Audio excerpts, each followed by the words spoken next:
Welcome to Let's Talk About It with Advocates Protecting Children. I'm Maria Keffler. I'm Erin Brewer.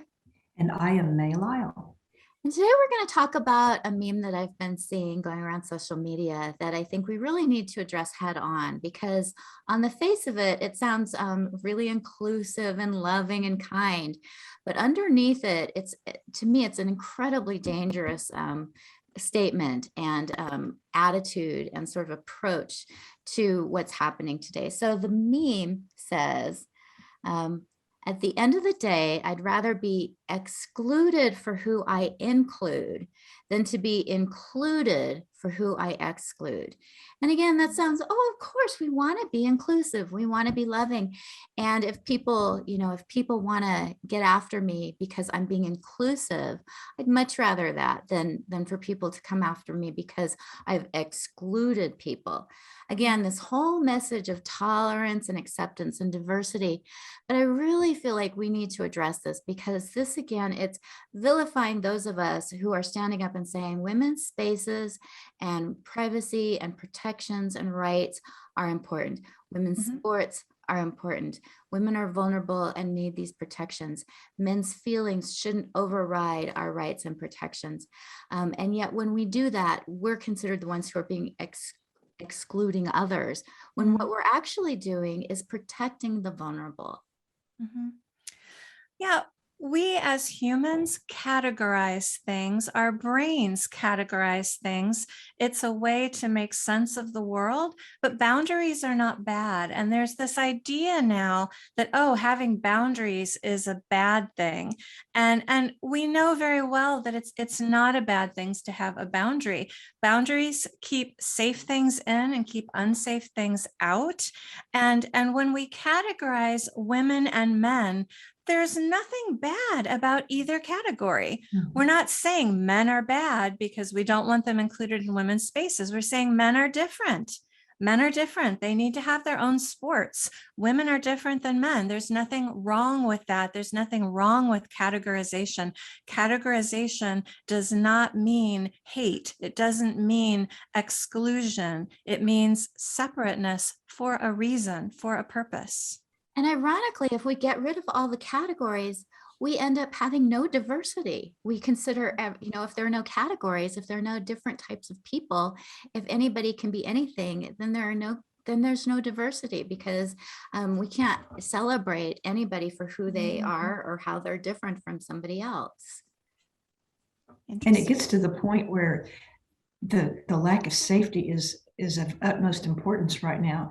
And at some point in time, it's going to be catastrophic, as we've seen some of these school incidences.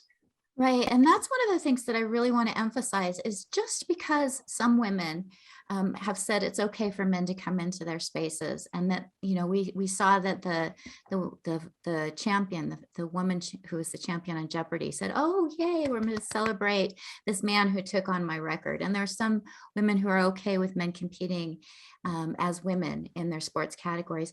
Just because some women consent to that doesn't mean we all do. And consent isn't transferable. Someone doesn't get to take away my consent because they're okay with something. And so this, to me, especially when I see women sharing a meme like this, basically what they're saying is that they're going to vilify me for not consenting to something that I'm uncomfortable to. And to me, that's, antithetical to standing up for the rights of those who are vulnerable. Again, if we're going to vilify people who are vulnerable, who are trying to set up boundaries, then that takes away protections for everybody, really, because they're basically saying anybody who stands up for rights and protections is other, is something to be despised, is something to be offended by. When I lived in Hawaii, I worked at Sea Life Park and I worked in the reef tank.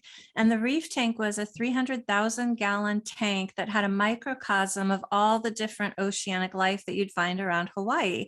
We had fish and eels and stingrays. And often people would come and say, why are there no dolphins in here? Dolphins exist around Hawaii. You should have dolphins in the reef tank. And we said, if we put dolphins in the reef tank, tomorrow there would be no fish, because they would eat all the fish. It's not that we don't like dolphins. It's that dolphins need to be in their own tank, not in the tank with all of the other fish. And May, you brought up the fact that there have been girls who have been raped in school bathrooms because of boys who have identified as girls. And I just wonder how many women and girls have to be sacrificed? How many are going to be raped and sexually assaulted? How many women's records are going to be taken away from us before it's okay to stand up and say, I'd like to rewrite this meme and say, at the end of the day, I'd rather be known for people that I stood up for for fighting for the vulnerable, for fighting for girls and for children's safety, for fighting for women's rights. That's what I would like to be known for. So I think we really need to push back against the idea that we're villains for standing up for our rights and protections. I sure do hope that this encourages more women to speak out and to say, hey, you know what? This doesn't feel right. This is, I need to say something. Well, and I'd like to ask people who share this meme, do you lock your doors? Do you lock the doors to your house? Is anybody who wants to come in your house acceptable to come in your house? If the answer to that is no, then don't vilify me for saying that I have boundaries as well. Because if you lock your doors, and if there's anybody in the world who you would not invite into your home, then you also exclude. Right. Exactly.